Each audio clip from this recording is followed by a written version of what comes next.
Vamos salvar. Começou, gente. Finanças públicas, nossa aula 07, né? E o que a gente vai conversar hoje na nossa aula 07, Marilda? Transferência de recursos, tá? Parte do conteúdo de transferência de recursos tem muito a ver com a parte que a gente conversou de vinculações constitucionais, né? E que tem as repartições tributárias. Então, assim, por isso que eu não vou me aprofundar muito, mas vou passar algumas informações para vocês, que é importante, que eu acho necessário. E aí, a gente vai até conversar depois quando tivermos falando sobre fundos, né, que é a nossa próxima aula. Então, é importante vocês terem algumas informações, alguns conceitos, né? Então, vou ter aqui para você transferências de recursos, né? Então, refere-se à transferência de recursos entre a União, Estados, Distrito Federal e municípios. No sistema federativo brasileiro, né, que a gente tanto falou desde o início da nossa primeira aula, as transferências de recursos públicos têm por finalidade minimizar os desequilíbrios socioeconômicos entre as regiões do país e internamente nos estados, bem como aprimorar a prestação de serviços públicos a partir da descentralização de atribuições. Então, isso tudo tem a ver com o que a gente conversou desde do início, né? Do nosso federalismo, a forma como a União centralizou muito das questões tributárias, né? E depois ela é que vai fazer essa repartição tributária entre os próprios entes federativos, instituindo fundos, formas, né? Por isso até que depois no final eu sempre falo que a gente vai e pede dinheirinho para a mamãe, né? Quando a gente está mal das pernas, né? Você vai pedir primeiro, antes do banco, você vai pedir para quem? Para a mamãe. E eu falo que o Estado, para os municípios, né? Quem é a principal mãe é a União. E aí a gente tem aqui nas transferências de recursos, né? Temos os critérios e as formas de rateio, né? De receita e de responsabilidade de gastos de diferentes níveis que estão dispostos na Constituição Federal, que saiu um númerozinho aqui, né? Que estabelece uma rede de partilha de recursos e de atribuições entre os entes federados, que dispõe de várias formas de transferência de recursos. Elas são classificadas em obrigatórias, quando há previsão legal, ou constitucional, para que se faça a transferência, e voluntárias, quando a entrega de recursos ocorre a título de cooperação, auxílio e assistência financeira. Esses são os nossos tipos de transferência de recursos que existem, né? Entre esses entes federativos. Mais um pouquinho, vamos avançar. E aí eu trouxe para vocês aqui alguns enfoques, né? Então, vou ter aqui o enfoque da transferência de recursos sobre o enfoque da receita e da despesa. Os recursos transferidos podem se configurar como receita ou despesa, dependendo de o ente ser recebedor ou repassador de verbas. Esse ponto, gente, é importantíssimo. Até na outra turma que eu estava, na parte de execução orçamentária que a gente estava conversando, até na hora de elaborar a proposta orçamentária, você quer saber, a União está mandando recurso lá para a obra. Então, isso é receita ou despesa, onde você vai colocar no PELOA, né, na proposta orçamentária. Se a União vai enviar, foi uma celebração de um convênio, vai ser o quê? Receita. Caso, se for o ente federativo, o Estado, né, considerando aqui o Estado ou o município, vai participar e ele vai injetar o dinheiro, né, naquele convênio, então será despesa. Então, isso é sempre importante verificar. E o Estado do Rio de Janeiro, coloquei como... eu botei tudo como exemplo do Estado, porque ficou mais fácil até para vocês visualizarem, porque eu digo que ele está ali no meio, né? Ele vai tanto receber da União, como vai transferir para os outros entes. É claro que a União também recebe, né? E os próprios municípios também transferem também. Então, também tem esse aspecto que é importante vocês verificarem e estarem cientes também. Então, o Estado do Rio de Janeiro pode receber por meio de transferências recursos da União e de outros estados, né? E do Distrito Federal. E de diversos municípios em caráter obrigatório, se for, né? Ou voluntário. E que são consignados no orçamento estadual como receitas. Então, se ele recebeu essas transferências, é como receita. De igual forma, o Estado também repassa, né, os recursos para a União, outros estados e municípios, além de entidades não governamentais, de forma obrigatória ou voluntária, caracterizando essa forma como despesa no orçamento estadual.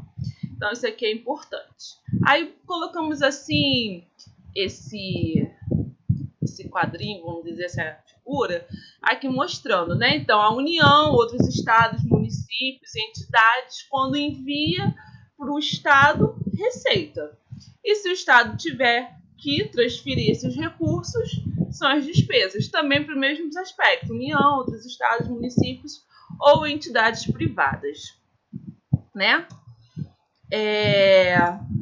E aqui eu comecei a falar para vocês o que é mais comum, né, dessas receitas. E que tipos de receitas e transferências de receitas seriam essas, né, além do convênio que a gente acabou de comentar. Então aqui, ó, no tocante às receitas, parcela significativa é composta por recursos transferidos da União, em caráter obrigatório ou voluntário, como o Fundo de Participação dos Estados, né, que a gente viu na aula passada, os repasses do Sistema Único de Saúde, o SUS, também vimos na aula passada, e convênios firmados, né? Por exemplo, na época da Olimpíadas, Copa do Mundo, o que tinha de recursos que a União repassava para os estados, do Estado do Rio de Janeiro, né? Era muito grande, né? Tem a questão também do PAC, né? Que teve uma época que tinha muitos convênios firmados com o PAC, né? Então, a título de cooperação, auxílio ou assistência financeira com os diversos ministérios federais, né? Esse é um caso. E quando os recursos são transferidos para o Estado do Rio de Janeiro, né? Ou seja, os recursos, o Estado do Rio de Janeiro vai realizar essa transferência. Então, aqui, ó, no que se refere aos recursos repassados pelo Estado do Rio de Janeiro como despesa, cabe destacar para os municípios o que? As transferências constitucionais, que a gente viu na aula passada. IPVA, 50% para o município de origem lá do placamento, né? Então, composta por repartição de tributos de competência estadual, além de determinados repasses legais, né? Que, por exemplo, que é o caso que a gente tem do próprio Fundeb, que é um repasse que é obrigatório também, e voluntários, né? Que os voluntários seriam os próprios convênios, né? Parcerias que ocorressem com os municípios, efetuado a títulos de cooperação, auxílio ou assistência financeira. Em seguida, Marilda, temos lá, entre as verbas repassadas pelo Estado para a União, então olha só, viu? A União podendo receber transferência de recurso do Estado. O que poderia ser, Marilda? Então aqui eu botei para vocês. Destacam-se as transferências ao Fundo Nacional de Segurança e Educação de Trânsito. Então, o que significa isso? Que 5% do valor das multas que são arrecadadas aqui no trânsito do Rio de Janeiro, assim como nos outros estados, é repassado para a União, para esse fundo, e nesse fundo ele organiza, né, esses recursos financeiros para que venha promover ações de educação no trânsito, né? Essas campanhas publicitárias que a gente vê várias vezes na TV, né? Principalmente nas épocas festivas, Natal, Carnaval e assim por diante, é através desse Fundo Nacional de Segurança e de Educação no Trânsito. Fechado? Então, o Estado também transfere recursos para a União, viu? Aí eu botei aqui mais um pouquinho para vocês, né? Então, que formas de repasse que a gente tem, só para ficar claro? As transferências automáticas. Então, aqui eu estou nesse primeiro tópico, né? Então, aqui, ó. O Estado do Rio de Janeiro, os entes federados e entidades privadas são realizados por meio de transferências automáticas, quando se tratar de recursos constitucionais e legalmente determinados, convênios e contratos de repasse, quando se tratar de transferências voluntárias, termos de parcerias, quando se tratar de transferências para entidades privadas, né, como as OCIPs, e transferências entre fundos, né, mais utilizada no âmbito do sistema do Único de Saúde, que é o que a gente mais utiliza. Dívida pública, ok? Alguém quer conversar alguma coisa sobre transferência ou podemos avançar para a dívida pública? Dúvidas sobre transferências ou quer saber, ou a gente pode seguir? Eu não quis ficar me prolongando novamente sobre esses aspectos constitucionais de repartições tributárias, porque a gente viu muito isso em vinculações, tá? E provavelmente, só para um adendo de vocês vão ter aula de convênios, né? E provavelmente no Sinconv também, né? Que é aqui do Estado e da União, né? Que é o sistema, né? Acho que é da União, o Sinconv, que é o da União, e tem um sistema aqui do Estado também. E aí vocês vão ter muito mais ações ali de gerência, né? Entender mais como é que funciona essa questão dos convênios, que acho que é a parte mais relevante para conhecimento de vocês mesmo, tá? Dúvida, gente? Podemos seguir para a dívida pública? E aí? Alegria, alegria? Todo mundo sabe tudo de transferência? Show, Mariane. Podemos seguir. Pergunta então, gente. Quem aí tá com dívida? Ó, eu vou botar o meu dedinho aqui sendo o primeiro a dizer que tenho dívida, ok? Todo mundo aqui tem dívida ou, graças a Deus, aqui deve ter algumas pessoas que não tenham. Eu falo que é ótimo. Érica aqui já comentou. Isso aí. Estados e municípios. Efeitos pandemia, não é não? Pois é, mas eu já falo para vocês, mas tenham também uma reserva de emergência, isso é importante. Ou se não tenham, começam a fazer uma reserva de emergência, guardar um dinheirinho para situações aí problemáticas que possam ocorrer. Mas também fazer dívida não é ruim, dependendo da sua dívida que você fizer, tá? Mas assim como nós temos dívida, eu sempre falo, as empresas têm dívida, né? Quando o pessoal que deve ter estudado muito essa questão de análise financeira, né? E aí tem o ótimo que você percebe que só o capital próprio do sócio não é o suficiente, assim, não vale a pena ali para aquela rentabilidade daquela empresa. Ela se endividar com capital de terceiro, ela tem vários benefícios, inclusive sobre aspectos tributários, né? Que ela tem ali os descontos do imposto de renda, né? RPJ, contribuição social sobre o lucro líquido, enfim, porque ela vai se amortizar ali dos juros. Então, aqueles juros que ela paga, ela está reduzindo o valor de impostos também. Então, ela vai fazer uma avaliação para saber até que ponto é melhor ela colocar mais capital próprio ou se endividar. Então, assim, fazer dívida é algo que é natural, vamos dizer assim, dentro das organizações, para fim de crescimento, né? Investir, alavancar o seu capital de giro e tudo mais. E na administração pública nós também temos essa questão da dívida pública. Só que a gente vai conversar, né, que o nosso endividamento, vamos conversar aí dívida pública, né, que a gente precisa ter um cuidado, prestar atenção em limites, né, saber da forma como isso está comprometendo o meu futuro, meus futuros fluxos, né, então meu caixa futuro vai ficar comprometido, né, se eu contrair uma dívida de longo prazo, com juros altos e assim por diante. Então eu gostaria muito que a gente discutisse um pouco sobre isso, e até isso vai ser uma discussão nossa do fórum, tá? Porque eu acho que é o que a gente vai vivenciar aí ao longo dos próximos anos, essa herança da dívida que a gente, esses nossos momentos que nós estamos vivendo da atualidade, vai impactar os próximos anos dentro dos órgãos públicos, né? Dentro da administração pública como um todo, de todos os entes federados. Então vamos seguir aí um pouquinho, gente. Vamos conversar. Olha lá. Dívida pública versus endividamento público. Querida, vamos ler a primeira charge. Querida, eu estou tão endividado que se eu lhe chamar de meu bem, o banco leva você embora. Já pensou, meu bem? Que o pessoal que lembrou do meu bem, bem é um ativo, né? Dentro da organização, dentro lá da estrutura que a gente fala de bens e direitos. E aí, logo, isso seria uma propriedade, vamos dizer assim, de maneira brincando aqui na nossa chargezinha. Então, para vocês, existe diferença entre dívida e endividamento? Hã? E aí? Existe diferença entre dívida e endividamento?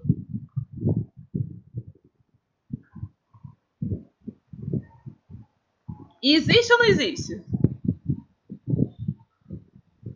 E se existe, qual é? Vamos lá, gente, vamos participar.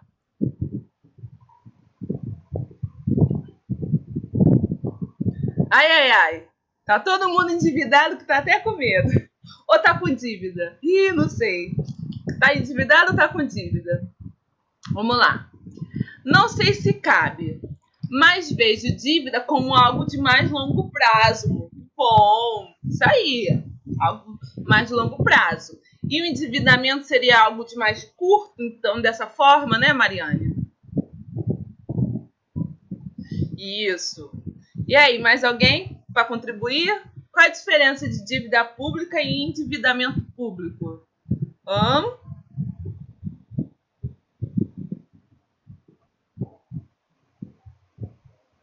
E vamos? Só Mariane?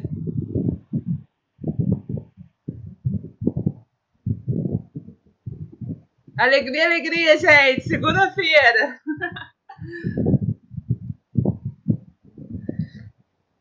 Mariane, tá mais ou menos no caminho. Essa parte aí que você falou, tá ok. Mas não é só essa questão de longo prazo também, tá? Depende daquilo que se adquire também. Mas a gente vai ver essa questão como um todo. Na verdade, a gente fala de uma.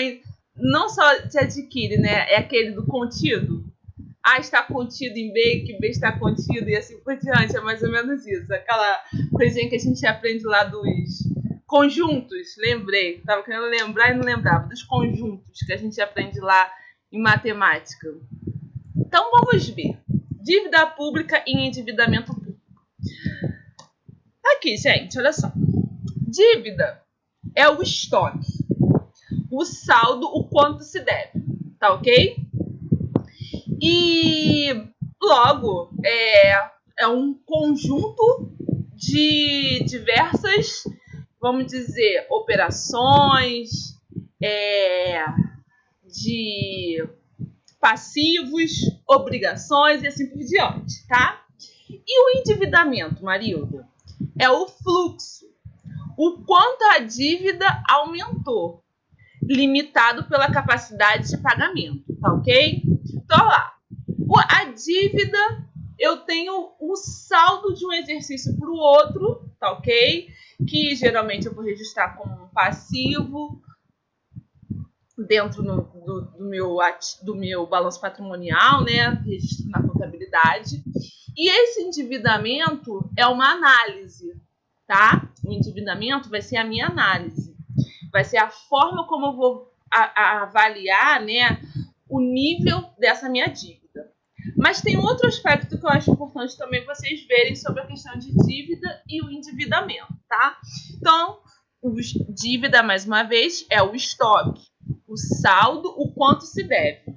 Toda vez que a gente fala sobre esse aspecto da administração pública, a gente fala sobre esse aspecto patrimonial, né? Ou seja, que vai sendo, vai permanecendo, ele não finda somente naquele exercício, naquele resultado, ele vai ter aquela continuidade.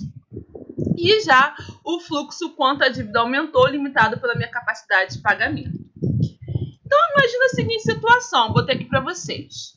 Ano de 2017, né?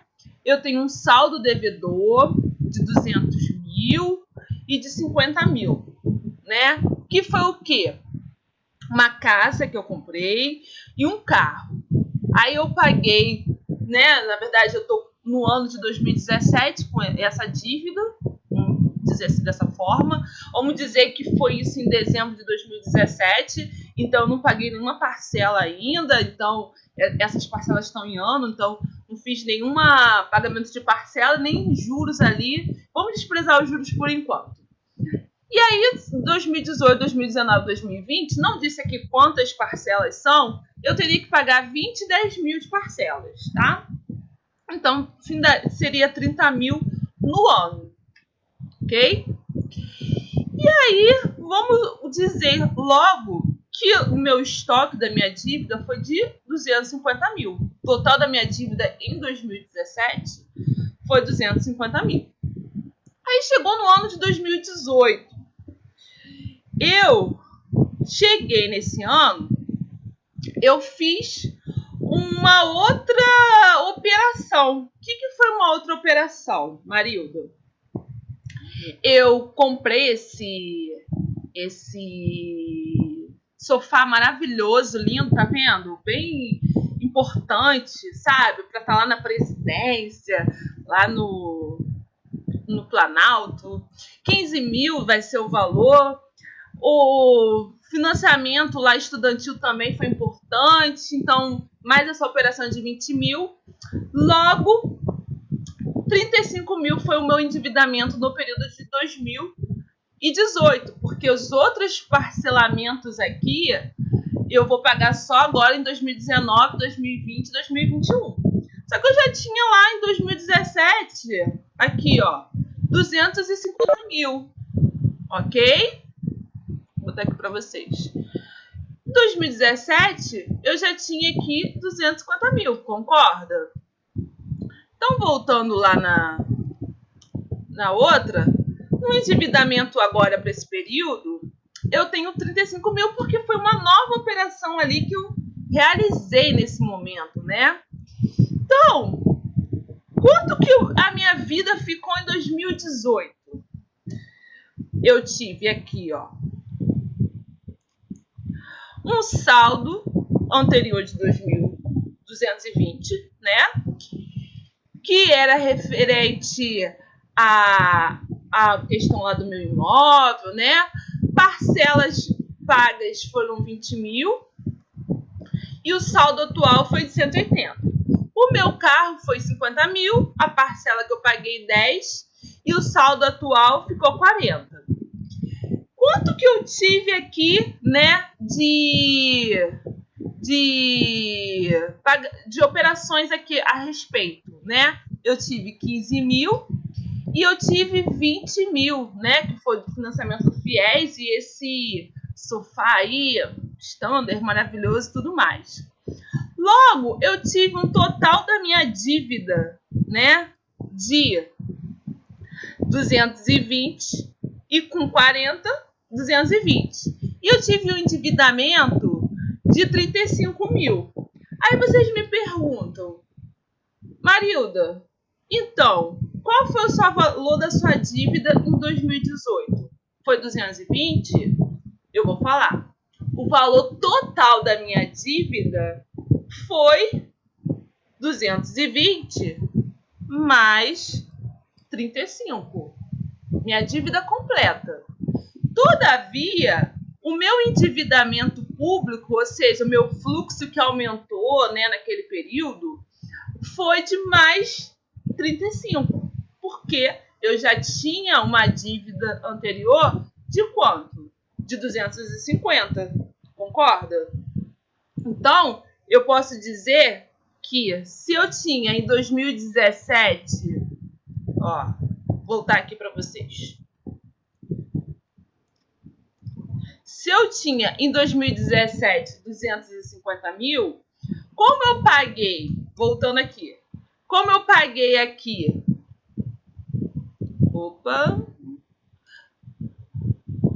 não foi. Como eu paguei 30, o fluxo de aumento foi de quanto? 5 mil, ok? Mas o meu endividamento, de fato, foi 35 mil, não só por causa dessa questão do pagamento, mas também esse aspecto aqui. Isso aqui, ó, é um ativo. Isso aqui também é um ativo, que geralmente vai me trazer uma riqueza patrimonial, que é o nosso aspecto, né? A tendência, ela vai me gerar algum benefício econômico. Esse aqui é duvidoso. Vou nem fazer assim. Esse aqui é duvidoso. Que tipo de benefício econômico futuro ele pode me dar? Esse aqui também, sobre o aspecto patrimonial, eu não tenho. É a questão do FIES. É claro que ele vai dar um aspecto social, mas não para o patrimônio público. Tranquila essa relação também para vocês? Em relação ao que é o benefício econômico para o patrimônio público e tem um benefício social, que é no caso do FIES, seria um benefício social para as pessoas, né, que assim recebem, mas não para o patrimônio público. Agora, quando você adquire um prédio, né, uns bens, né, aquela questão toda, a intenção é que ela vai me dar algum benefício econômico também de não só esse aspecto de riqueza, mas de transformar aquilo em serviços. Tá certo? Dúvidas? Compreendida essa parte aqui, gente?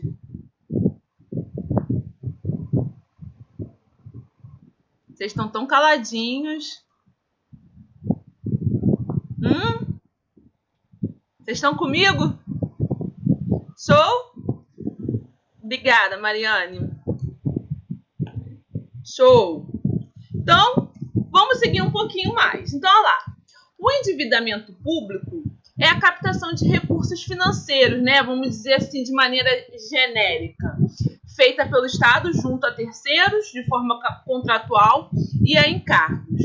O endividamento é uma forma de fonte de financiamento do poder público, ao lado da tributação, da emissão de moeda, e sendo esta última somente possível pelo governo federal por força de lei. Essa emissão de moeda que a gente vai ver, que vocês já sabem, que é a nossa dívida mobiliária, que só quem pode fazer é o próprio governo federal. Então, vamos conversar um pouquinho sobre essa dívida pública. Então, a dívida pública é o todo, né? É o que eu falei. O endividamento está dentro da dívida pública. Então, é como se o A está contido em B.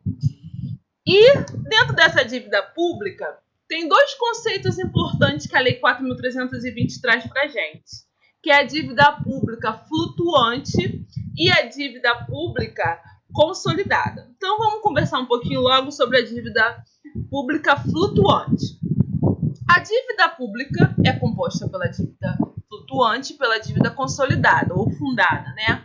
E essa dívida flutuante consiste nos compromissos de curto prazo, ou seja, para pagamento em prazo inferior a 12 meses, que independem de autorização orçamentária, compreendendo os restos a pagar, os serviços da dívida a pagar, os depósitos e débitos de terceiros.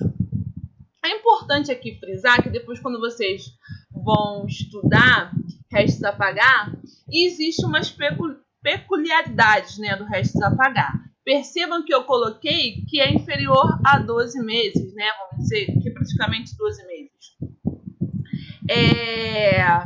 O restos a pagar, ela tem essa questão de vigência, né? De ser de 12 meses. E em alguns casos, vocês vão ver até que eu trouxe para vocês, de restos a pagar de anos anteriores, no caso do Estado, que estão lá ainda registrados, porque o correto é você só ter restos a pagar do exercício que passou, e você vai pagar logo no exercício seguinte, porque você já teve o comprometimento financeiro na hora que você fez o seu empenho, né, o registro. Então, vamos ver aqui um pouquinho de cada um deles.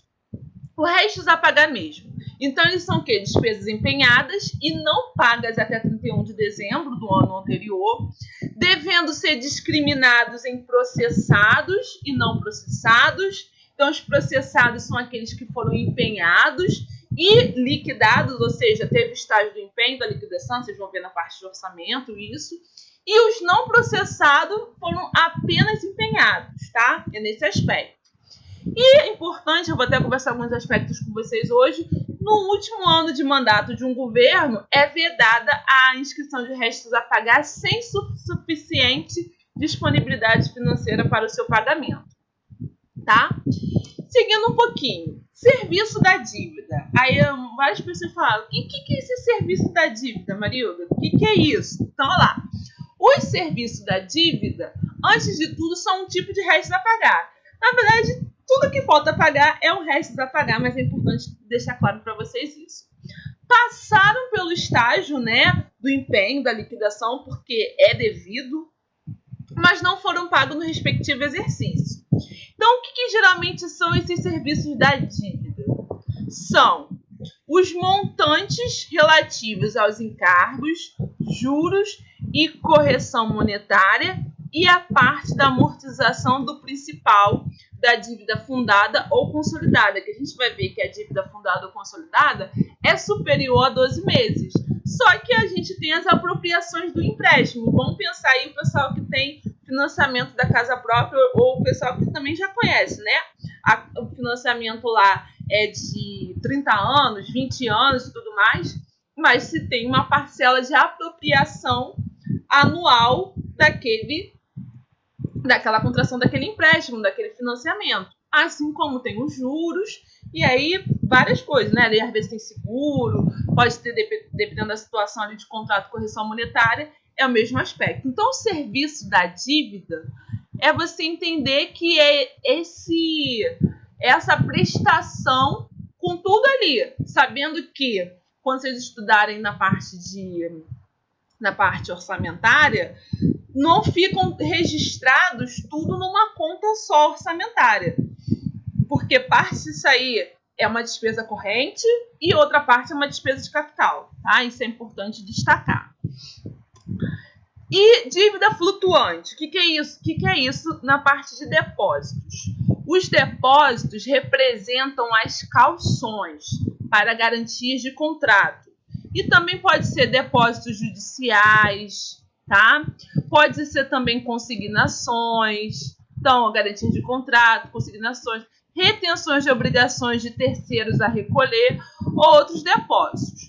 Essas consignações aqui, as garantias de contrato, que a gente chama também que são ingressos extra-orçamentários que nós temos que devolver devido a ter tido um ingresso anterior, tá? Então, isso aqui compõe também a nossa dívida flutuante. Dentro da dívida flutuante, a gente ainda tem os débitos de tesouraria, né? Que compreendem as operações de crédito destinadas a antecipar as receitas orçamentárias, que você já deve ter ouvido falar da ARO, né?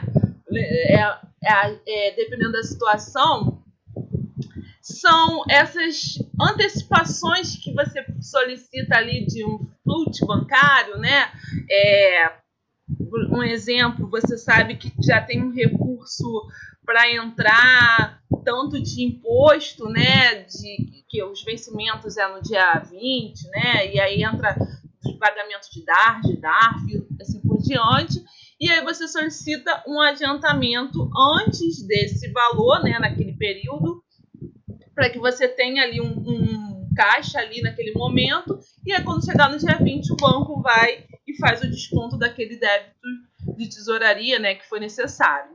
Então, em vista de cobrir insuficiências de caixa decorrentes de desequilíbrio entre ingressos e dispêndios, que isso é natural, né, de acontecer, e constituindo uma solução para cobrir o déficit no fluxo de caixa dos órgãos públicos, tá? Então, esses são os nossos débitos de tesouraria.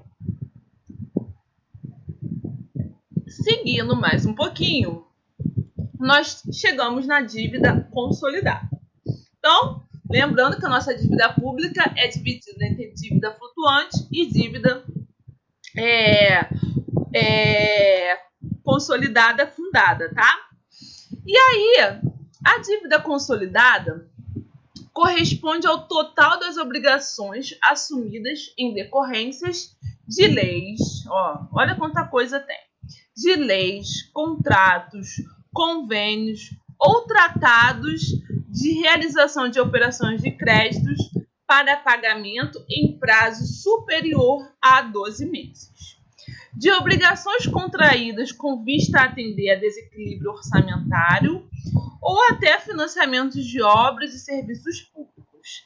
Além disso, também integram a dívida consolidada as operações de crédito com prazo de pagamento inferior a 12 meses, desde que as receitas tenham constado no orçamento. Então, se você solicitou, é estranho o pessoal que não tem esse costume, mas você pegar um empréstimo, eu sempre falo na parte de finanças pessoais que você pegar um dinheiro emprestado, não é seu, aquilo ali é uma dívida. Todavia, sobre o aspecto de ingresso financeiro para a administração pública, aquela operação de crédito é uma receita pública sobre o aspecto lato sensu, tá? Sobre o aspecto de ingresso financeiro, não de aquilo representar da forma, né, coercitiva do Estado ou da forma de ele ter produzido e receber aquele recurso devido a alguma produção ou uma prestação de serviço, né?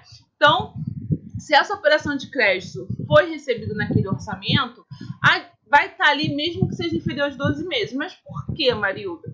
Porque essa dívida pública consolidada, ela também a gente vai ver, ela é importante fator tanto para a lei de responsabilidade fiscal, que determina o controle dessa dívida pública consolidada, né?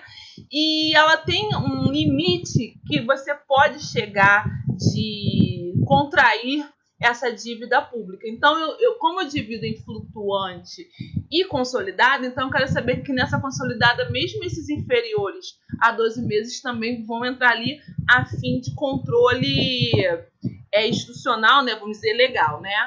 Seria esse aspecto. Então, mostrei para vocês aqui um pouquinho da composição. E esse aqui é muito sobre o âmbito da União, tá? Então, a composição da dívida consolidada. Dívida mobiliária é a primeira, vocês estão vendo aí. Depois vem a dívida contratual, os precatórios judiciais, né? E outras dívidas. Então, tudo isso aí compõe a nossa dívida consolidada. Então, a dívida mobiliária aqui, que é a da União, como a gente conversou, só quem pode fazer esse endividamento é a União. Os estados e os municípios do Distrito Federal não podem. Refere-se aos saldos da dívida pública representada por títulos emitidos pela respectiva esfera de governo, né? E o nosso lá tesouro, né? O pessoal teve aí uma época que estava bombando, estava todo mundo aí, ou algumas pessoas comentavam, vamos investir no tesouro, na época que estava ganhando 14, né? A Selic. E agora 3%, o pessoal está triste aí com a Selic a 3%. Né? Então, é uma forma que significa isso. De vez a União, né, pegar um dinheiro com o banco, né, o FMI, FMI, não é? Fundo Monetário Internacional, acho que é isso. Agora deu um branco. Ele vai e solicita a você, a mim, né, a qualquer um que está lá e que emite lá o título e remunera aquela taxa. Tá? Então, essa é a nossa dívida mobiliária. Dívida contratual. Refere-se aos saldos das dívidas contraídas por meio de empréstimos e financiamentos internos e externos e do parcelamento e renegociação de dívidas de tributos, de contribuições previdenciárias e sociais, do FGTS, parcelamentos de débitos com fornecedores, entre outros. Então, por sua vez, essa dívida contratual é dividida na seguinte classificação. Isso aí eu até tinha que ter tirado, porque tem várias classificações e eu também não quero entrar nesse detalhamento com vocês. Precatórios vencidos, gente. Então, os precatórios vencidos, a partir de maio de 2000, entra-se nessa dívida consolidada nesse cálculo, né? Então, refere-se a precatórios judiciais emitidos a partir de 5 de maio e não pagos durante a execução do orçamento em que houverem sido incluídos. E isso foi importante porque, é o que a gente fala, tem várias empresas que reclamam, né, de não pagamento, e aí a gente fala, vocês vão ver, que o resto a pagar, ele tem a prescrição de 5 anos, e aí, quando cai na prescrição de 5 anos, o que acontece? Você vai lá, empresa, pleitear via o judiciário, né? E dependendo do valor, isso vai cair aonde? Em precatório. E aí vai demorar-se um tempo para receber e assim por diante. E demais dívidas? compõe-se de valores de dívidas que, pelas suas especificidades, não possam ser enquadradas em quaisquer das classificações descritas anteriormente. Por exemplo, a assunção de dívida que não decorra de contrato. Aí, assim, isso aqui, a princípio, eu não sei dar para vocês um exemplo, mas é uma das classificações que foi considerada ali pela própria STN, né, como demais dívidas. Então, operações de crédito. Estamos juntos até aqui? Opa! Estamos juntos? Então, essa aqui é a nossa composição da dívida consolidada sobre o aspecto da União. Dos estados e dos municípios, eles também entram nesse mesmo contexto, sendo não considerado, né, essa parte da dívida mobiliária, tá? Então, a dívida mobiliária é o que não teria nos estados e nos municípios. Então, operações de crédito é o nosso próximo tópico dentro aí dessa dívida pública consolidada. O que é essa operação de crédito? Que é uma receita pública e é uma receita pública dentro da categoria econômica receita de capital. Entende-se por operação de crédito, segundo a Secretaria do Tesouro Nacional, o levantamento de empréstimo pelas entidades da administração pública, com o objetivo de financiar seus projetos, atividades, que pode ser interna, né, ou quando contratadas com organismos financeiros nacionais, né, e ou externa quando contratada com organismos financeiros internacionais. Então, isso aí é bem tranquilo para vocês, não tem nada de para ser aqui esmiuçado. Dentro dessas operações de créditos, começa a questão do que a gente falou do início, né? Da forma federativa que a gente está ligado. As minhas operações de crédito, estados e municípios precisam pedir autorização. Olha só. Previamente à contratação de operações de crédito, o Ministério da Fazenda, né, agora seria o Ministério da Economia, verifica se o endividamento do ente está de acordo com os limites e as condições estabelecidas pelo Senado Federal. Isso até é uma posição feita, porque já teve uma época, né, que cada um fazia o que queria, cada estado, município pegava com fulano externo, interno e assim por diante, que até um outro assunto que eu não vou conversar muito com vocês, que eu entendo que não vai dar tempo, que é o programa de ajuste fiscal que foi feito também.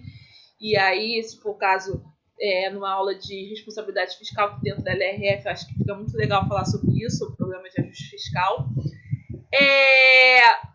Se consolidou essas dívidas aí todas, e a União pegou todas essas dívidas e falou o quê? Estados e municípios, vocês devem agora para mim. Essa foi a intenção.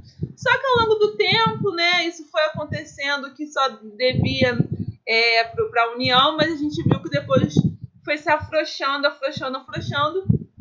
E agora essa questão de essa permissão, vamos dizer assim, para a União a respeito se você está cumprindo os índices, né, de acordo com o Senado Federal determina, né, que tem as resoluções, e precisa ser verificado se você pode ou não contrair, tá? Para endividamento. Então, o que deve se cumprir ali, né? O ente deve demonstrar a existência de prévia e expressa autorização para a contratação do texto da lei orçamentária, em créditos adicionais e lei específica, a inclusão no orçamento ou em créditos adicionais dos recursos provenientes da operação, né? Com exceção de operações por antecipação de receita, a observância dos limites e das condições fixados pelo Senado Federal, a autorização específica do Senado Federal quando se tratar de operação de crédito externo, né?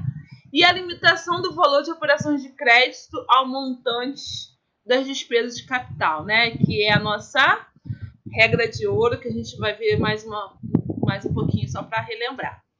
Então aqui, equiparam-se a operações de crédito e estão vedadas de acordo com a Lei de Responsabilidade Fiscal.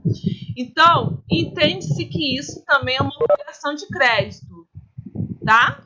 E são vedados. Artigo 37 da Lei de Responsabilidade Fiscal.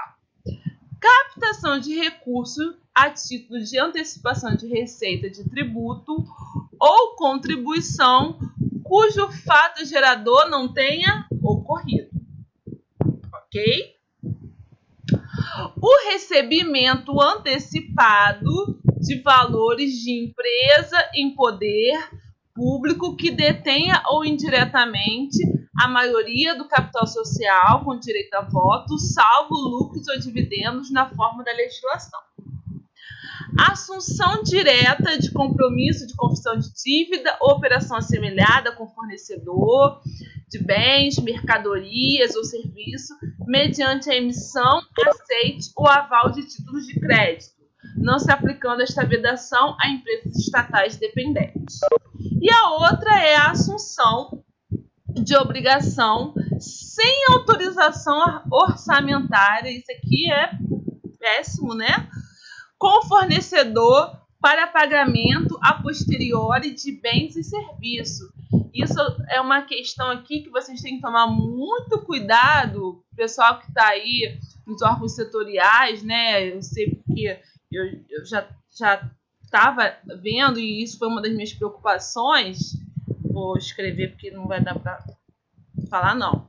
Pessoal que já sabe, tome muito cuidado com DEA, né? O que é o DEA, mas vocês vão ver na hora de orçamento, que é despesas de exercícios anteriores, a questão de autorização orçamentária, né? Para você reconhecer, tinha autorização orçamentária para você reconhecer esse DEA? Isso é importante, tá? Então, operações de crédito que estão vedadas. E aí, o que a resolução do Senado Federal, né, fala e que também veda, né, a respeito da regra final do mandato? É vedada, vamos lá aparecer, é vedada a contratação de operações de crédito, aqui ó, é vedada, operações de crédito nos 120 dias anteriores ao final do mandato do chefe do Poder Executivo, exceto para refinanciamento da dívida mobiliária, operações de créditos autorizadas pelo Senado Federal ou pelo Ministério da Fazenda, que agora seria nosso Ministério da Economia, até 120 dias antes do final do mandato do chefe do Poder Executivo. Operações de créditos também aqui, ó, que era um caso destinado ao financiamento de infraestrutura da Copa, né, que teve, os Jogos Olímpicos e Paralímpicos também, que tenham sido autorizados pelo Congresso Nacional, né, pela Comissão Mista do Congresso Nacional, seria essa, tá? Vamos seguir mais um pouquinho. É vedada também o quê? LRF artigo 35. A concessão de qualquer novo crédito de um ente em favor de outro, ainda que para refinanciamento ou postergação de dívida contraída anteriormente. E nesse artigo 36 diz: é proibida a operação de crédito entre uma instituição financeira estatal e o ente federação que controle. Isso aí foi até um dos problemas aí, se vocês não se lembram, de que assunto aí que o TCU falou? Hã? Lembram disso aqui? Alguém lembra disso aqui que aconteceu? Que foi considerado também problemático nas contas de um governo? Lembra não?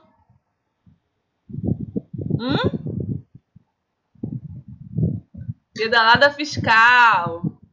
Isso. Mas foi de que governo que foi considerado isso aí? Essa proibição. Isso aí. Exatamente, isso aí foi um assunto aqui bem comentado muito a respeito do governo da Dilma, a respeito dessa pedalada fiscal, e foi o artigo 86 da LRF. Isso aí. Muito bem, gente.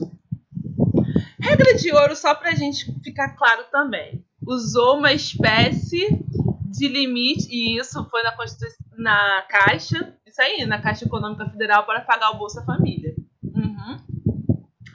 É vedada a realização de operações de crédito que excedam o montante das despesas de capital. Então, essa é a nossa regra de ouro.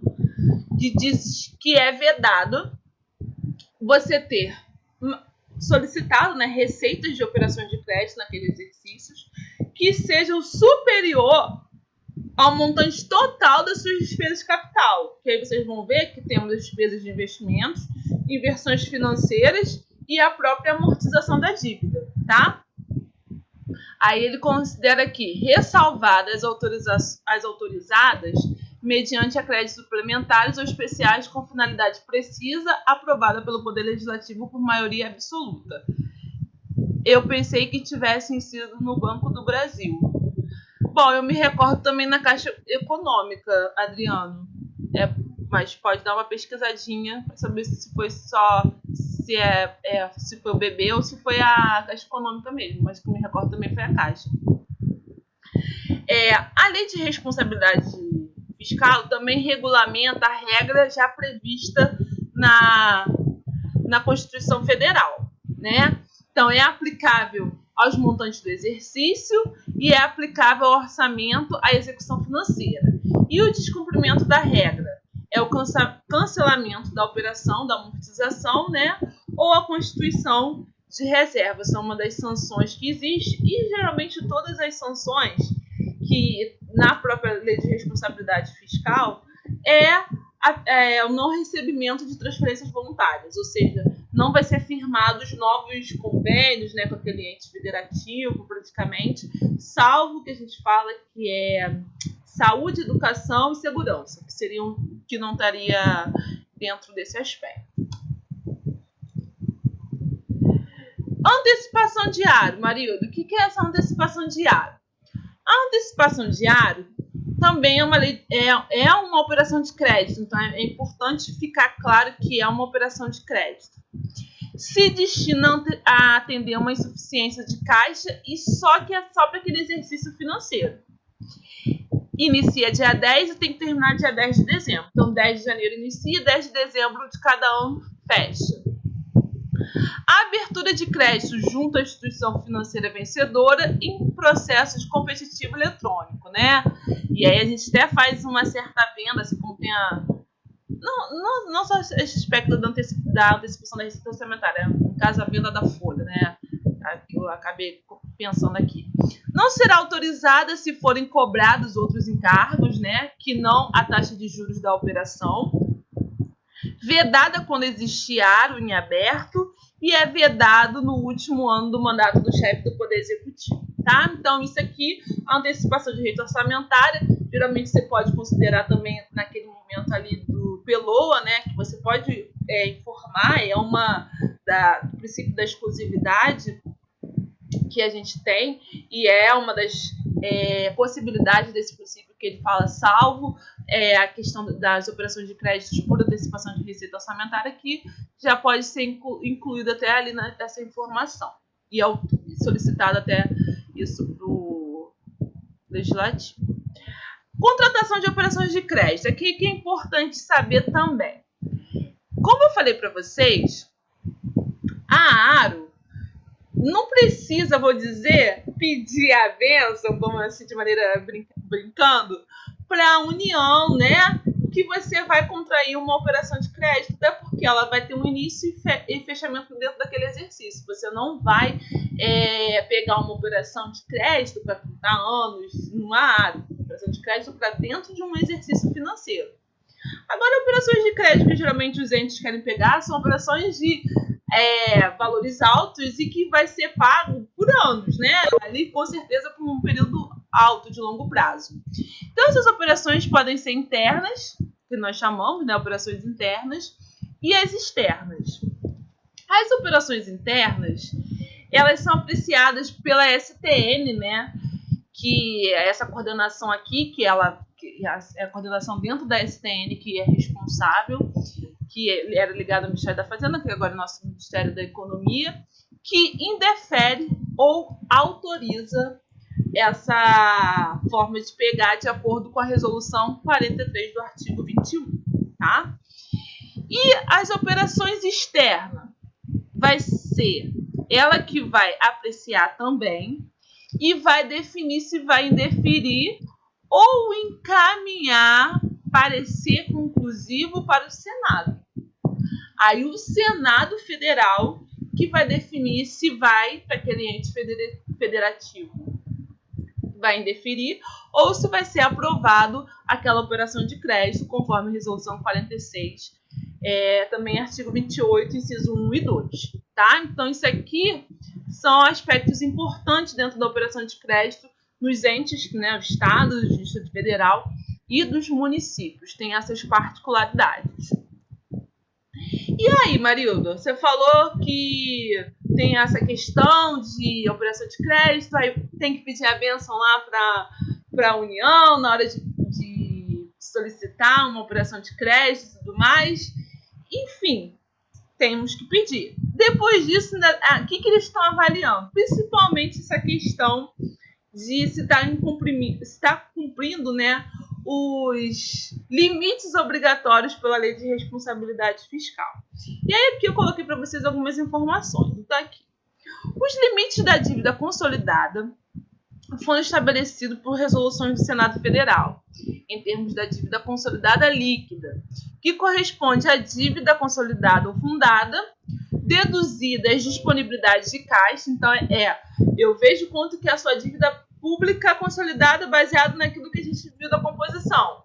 É a minha dívida lá mobiliária, que a gente conversou, as minhas dívidas contratuais, os precatórios emitidos a partir de 5 de maio de 2000, outras dívidas que eu não consigo classificar ali na minha dívida contratual e que sejam maiores, né, de 12 meses, é a minha dívida pública consolidada, menos aquilo que eu tenho de disponibilidade financeira. Eu chego ao cálculo da minha dívida pública consolidada líquida, tá? Então, a minha dívida consolidada líquida é esse valor. E demais haveres financeiros que tiver ali também, eu considero também como deduzidos. E seguem os limites de endividamentos por esfera. Primeira coisa, União, tem limite? Não tem limite, gente. É igual vocês vão ver lá algumas coisas da Lei de Responsabilidade Fiscal. A gente fala, na Constituição Federal, a União era obrigada a instituir o imposto sobre grandes fortunas, e a Lei de Responsabilidade Fiscal diz que tem penalidade para aquele ente que não institui aquilo que está determinado como sua obrigação de imposto. Só que a União não tem nenhuma sanção. E a mesma coisa aconteceu aqui. A União não tem limite de dívida. Ou seja, vamos se endividando, porque não tem sanção alguma a respeito, né? Para o chefe do Poder Executivo e assim por diante. E para os estados? Ah, tá. Aqui é importante mostrar para vocês, antes de eu falar para os estados, deixa eu marcar aqui para vocês. Então, eu mostrei aqui para vocês que essa minha dívida consolidada líquida é ela que vai ser analisada. E ela vai ser analisada baseado sobre uma coisa muito importante que vocês vão ver que é dentro da minha LRF está o tempo todo, que é a minha receita corrente líquida, tá? Então, ela é o fator importante ali de análise, até já comentei com vocês, é sempre a receita corrente líquida. Aí eu trouxe até para vocês aqui verem um pouquinho como é que seria esse cálculo da receita corrente líquida, que eu achei muito bom essa imagem que eu vi lá no site da STN. Que, os impostos, a receita de contribuições, as receitas patrimoniais, as receitas agropecuárias, industriais, serviços, transferências correntes e outras receitas correntes são todas as minhas receitas correntes, né?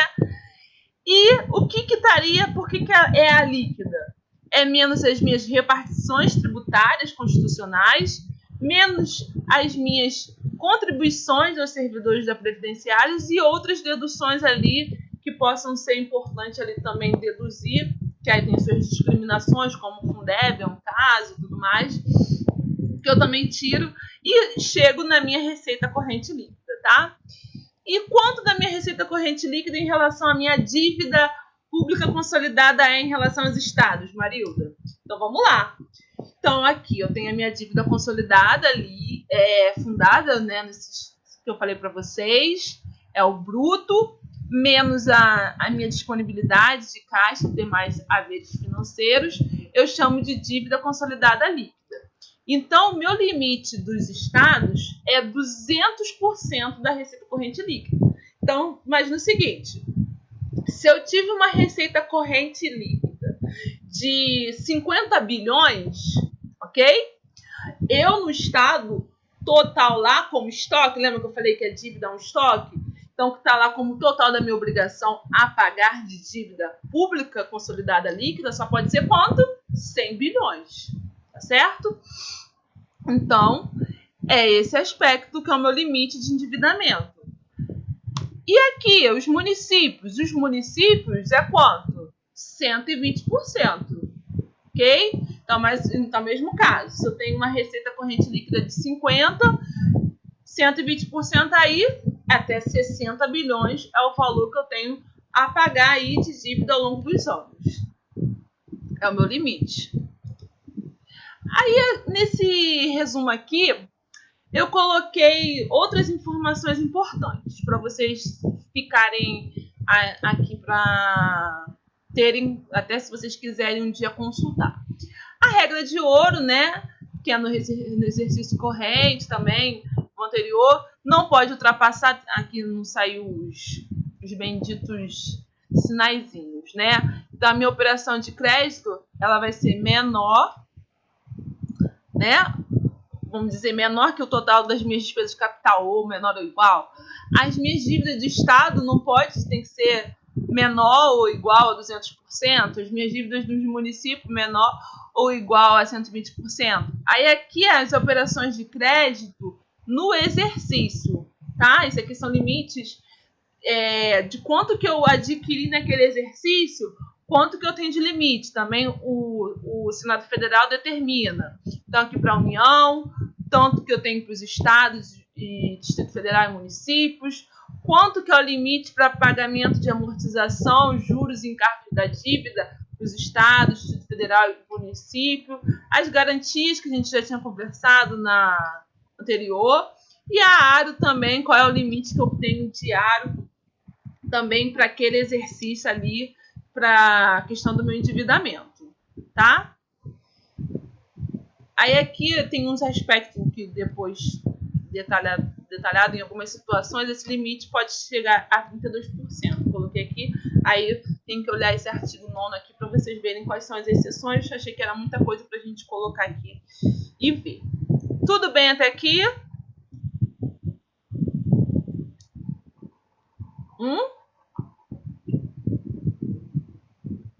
Tudo bem, gente? É extenso esse assunto de dívida. Falou em dívida, chega a doer a cabeça. É igual a nossa dívida pessoal. Falou em dívida, é trabalhoso, é cansativo. Quando a gente olha nossas contas, é mais ou menos nesse aspecto também. Por isso que eu estou indo por etapa com vocês.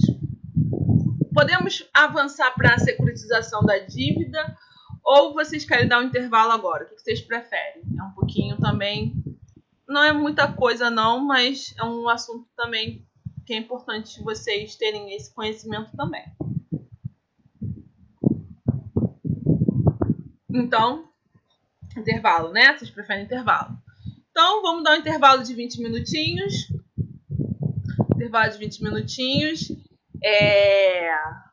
A gente volta aqui, pode ser 15 para as 8 a gente volta, tá ok? Escreve o nome, por favor, e para a gente colocar aqui como presença. E a gente volta 15 para as 8. Vou salvar aqui.